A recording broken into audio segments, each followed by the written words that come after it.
বাড়িতে কোনো সবজি নেই, যে কোনো মুহূর্তে বাড়িতে অতিথি এসে হাজির, কোনো চিন্তার কারণই নেই। শুধু আমার এই রেসিপিটা একবার ফলো করুন, আশা করি সত্যি আপনাদের খুব উপকারে লাগবে।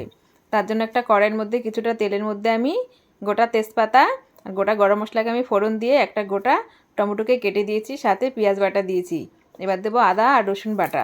যখন আদা রসুনটা ভালো করে আমি কষিয়ে নেব, কাঁচা গন্ধটা আমার একদম বেরিয়ে যাবে, তখন কিন্তু আমি ওপর থেকে কিছুটা কাঁচা লঙ্কা কুচি দেবো। লঙ্কাটা অবশ্য যে যেরকম খাবেন ওরম আন্দাজে অবশ্যই দেবেন। এর উপর থেকে দেবো কিছু গুঁড়ো মশলা, জিরার গুঁড়ো, লঙ্কার গুঁড়ো আর দেবো হলুদের গুঁড়ো।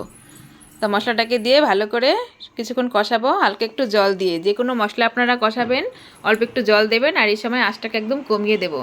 এই রেসিপিটা কিন্তু রুটি পরোটা এর সাথে খুব ভালো লাগবে খেতে, দুর্দান্ত একটা রেসিপি।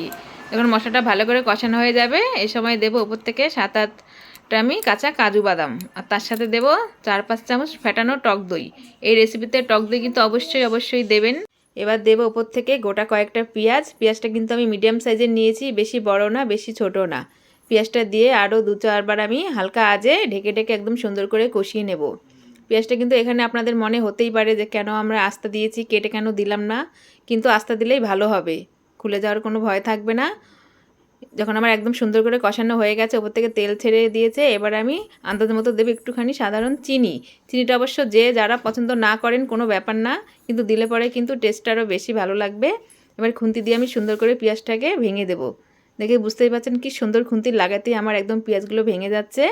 তো সবকটা পেঁয়াজকে যখন আমি ভালো করে ভেঙে দিয়েছি, আরও 2-1 মিনিট হালকা করে কষিয়ে ওপর থেকে দিয়ে নেব জল।